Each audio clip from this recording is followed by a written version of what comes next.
Hello, Booties from around the world. My name is Kais, and I am 11 years old, and I live in Montreal, Canada.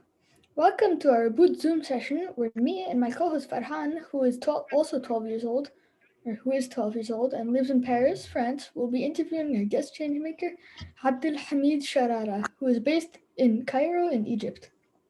Sharara is the founder and CEO of RiseUp, a platform that connects entrepreneurs to the resources that they need to succeed. Every year, his team organizes RiseUp Summit, the largest entrepreneurship event in the Middle East and North Africa region. Sharada's work links to several sustainable development goals, development, especially SDG number 8, decent work and economic growth, and SDG number 9, industry, innovation, and infrastructure. Farhan and I will ask questions to Sharara about his background, his journey, his work, his skills, and his impact. We hope that you will enjoy the session, and I will now be handing you over to Farhan to ask the first question. This is the coolest introduction I've ever had, actually. So why did you want to start doing this job? Like, why did you want to start? Why? Yeah. So actually, you're asking a very important question because for me, it's all about the purpose. And the reason I started RiseUp was back in 2013 in Egypt and in the region. After the Arab Spring, there was a little bit of tension and uncertainty, and a lot of people lost hope of a better future and a good, potential on their own selves.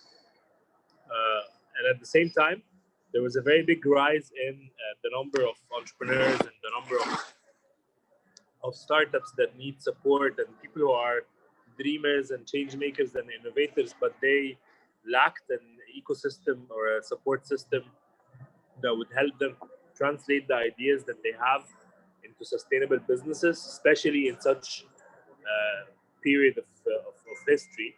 So the reason behind RiseUp was, to bridge that gap and to connect startups with the most relevant resources that will help them scale. And eventually, all of those startups were supposed to, in the future, to basically uplift and rise up their countries and societies. And this is really actually what's happening today, that startups are, I'm very, very happy that I can see a lot of startups supporting their economies and changing how people live every day. Thank you for that. It's a great question. The best question to start off with.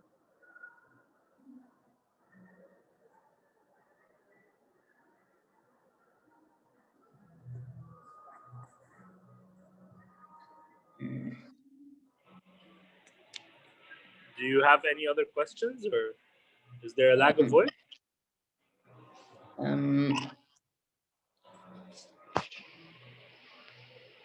Do you have more questions? I'm just nervous because I never did this. Okay, I can ask some questions if you want. All right. So, how did COVID affect your work? How did COVID affect my work? Mm-hmm. So also a great question. So our business is about physical meeting of people, right? Events are all about face-to-face human connection. It's about seeing and touching each other and connecting and exchanging business cards and networking. And the very first industry that was affected by COVID was actually events. So last year we did our event completely or entirely online, and it used to happen offline every year in venues in downtown Cairo. But for the first time, we do it online on a platform similar to Zoom. It was actually an Egyptian startup developed that platform. So it took our offline business to online. That's one side. The other side, we started thinking more efficiently. We had a very big team, and I think we didn't need that much of people back then or today. So we're doing so. And number three is we're thinking of how the future we can digitize more and more our business and make it online more. All right. So, what is your favorite startup in that like you've had in your events? My favorite startup? That's a very hard question. My favorite startup is called the Doodle Factory, and the Doodle Factory is a impact driven fashion company. All what they do is they source designs from the drawings and images of mostly drawings actually of marginalized children. So children who are facing problems, either health problems or poverty problems or access to education, and they take those children to art sessions and they teach them how to draw, and then they take the drawings and turn them into fashion. So the patterns on the fashion is driven from the drawings that those children in need actually have drawn. And then after they sell the fashion, they give back quite a good amount of money to those children to help them, throughout their challenges. Okay. So, what is a big moment of success you had in your work? What is what? Sorry? Like a big moment of success that you had, like doing RiseUp The big moment success in life or in career? career in your work. In work, right? The biggest moment of success. So I have two ones actually. They're like I'm proud of the most. The first one was the very first RiseUp event, because back then it was just a dream, and I never thought that something like this would happen. So I actually had a dream of the event of someone called Talat Harb speaking to people, and we did a hologram of him in the closing of the event. So it was actually the dream turning to reality. So this was my first moment. The second moment was when we started last year, actually 2019, end of 2019, we did the event on the pyramids. So it was one of my big dreams to move the venue to the pyramids and have the event happening at this very important location. Okay, Farhaan, do you have any more questions? Yes. All right. So is it hard doing the work you do? Is it hard? Yeah. Yeah, it's hard on many levels. So I think the most important or the hardest part is the mental level.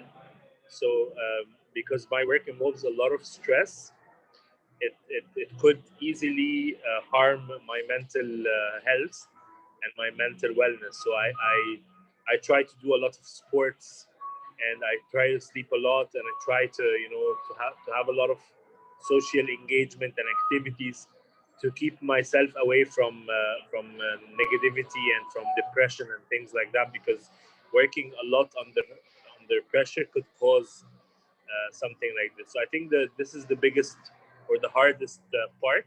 The other part is because we're doing something new, and not necessarily that our entire society and economy understands entrepreneurship, or at least when we started, there was a very, very small or little understanding of what we do. So we had to try to convince an entire society of something that they don't understand, which was a very hard job, and we worked a lot to make that happen.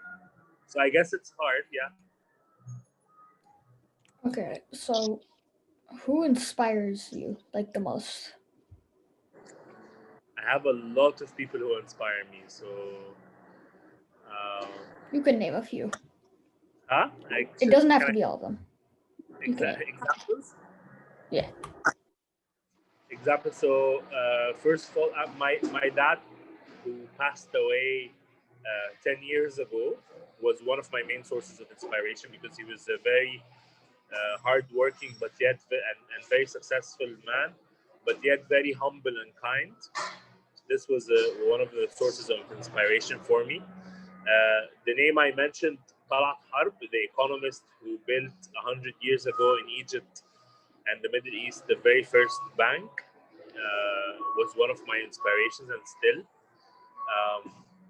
So the women in my family, my mom, my wife, and my sister, especially my mom and my wife, my mom for raising 4 kids and going through all of that, and my wife, she just gave birth for my 5-month-old daughter, and it's a very tough experience. So seeing her every day, trying to take care of a baby and trying to work at the same time and trying to do all the things that we take for granted is a daily source of inspiration.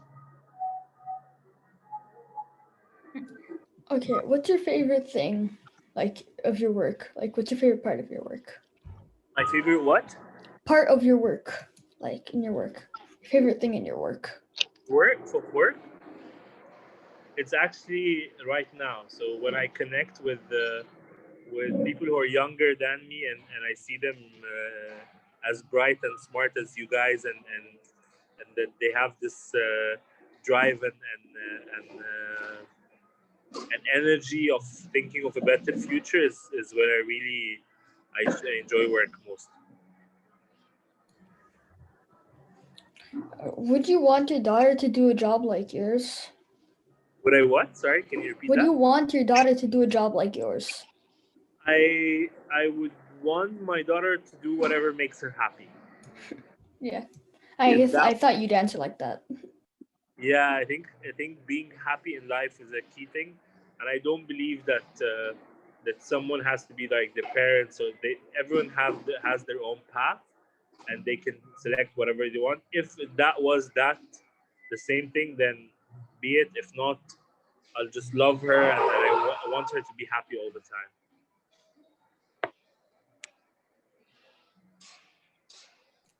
Okay, Farhaan, do you have more questions? Or Yes. all right, let's go. How does your company? How does it help the world? How does it help the world? How much does it affect it? How much does it affect it? So we are a platform, and the way we help the world is that we help inspire others, and we connect them to resources. I think our change, or the change we made to the world, or how we help the world, is an indirect change, because we work with thousands of startups and entrepreneurs, and by showcasing hope and availing sources of inspiration, I think we help the world in a very intangible way, because I believe that hope and positivity is one of the key things people live for. So you could. It's very hard to quantify how we help the world, but I feel we help the world through others. It's a great question, actually. I need to think more about it as well.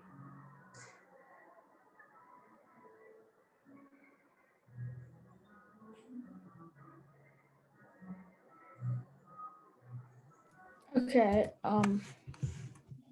What do you mean by resources? So resources. So every company, when they start, they need 6 main things, right? So they need talent, people basically that make the effort and think of the ideas, and the most important component of any company is human resources. So that's number one. The second one is funding. So they need some capital, some money to start off with, or money to scale the business, or money to pay debts or anything like that. That's usually the financial part, and that's capital. The third one is they need tools. So especially right now in this technology-driven era, startups need a lot of tools, right? Like what we're using now to connect, right? Zoom is one way, but there are tools like Gmail or mail tools, and there are tools for marketing, there are tools for accounting and finance, there are tools for even scheduling meetings, there are tools for project planning. There are tons of tools that companies now uses, so we help them access that, and this is number 3. Number 4 is usually services, and by services I mean, PR, public relations, media services, accounting services, design services, anything that the company usually outsources or doesn't have within its current talent is called a service. So the companies need that. That's number 4. Number 5 is usually they need access to know-how, knowledge, which I believe is one of the most valuable things that companies need. So a lot of learning and programs and education is needed there. And number 6 is exposure. And by exposure, we mean the sort of opportunities and business development and marketing and being known as a service or a product is very essential for the company. So we connect startups to those 6 ones, and none of those things are that we offer ourselves. It's everything that we connect to others.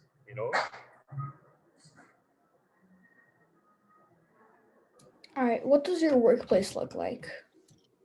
Can you repeat that again? Sorry. What does your workplace look like?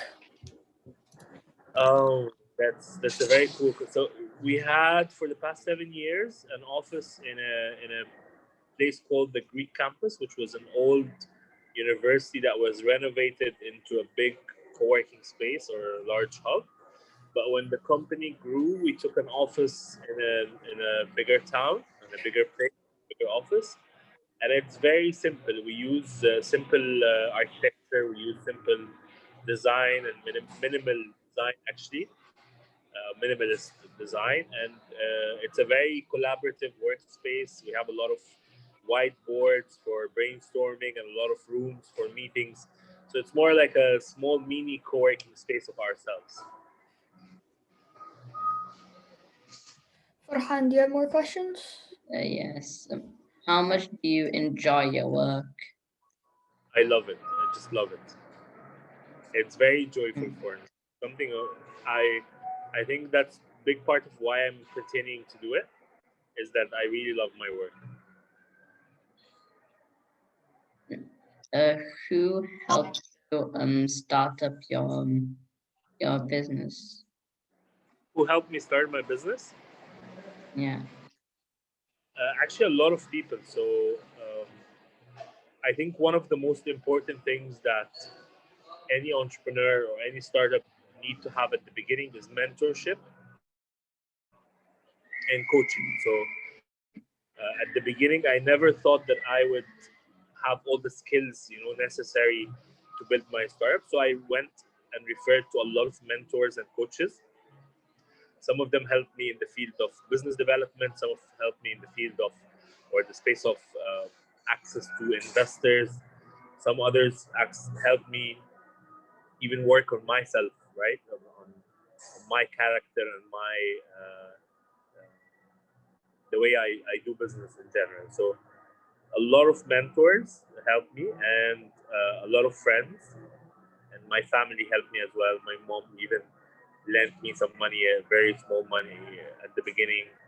So I think I was very, very lucky, and up until now I'm extremely lucky and humble that I get a lot of help and support, because without that help and support, a young man like myself would never succeed.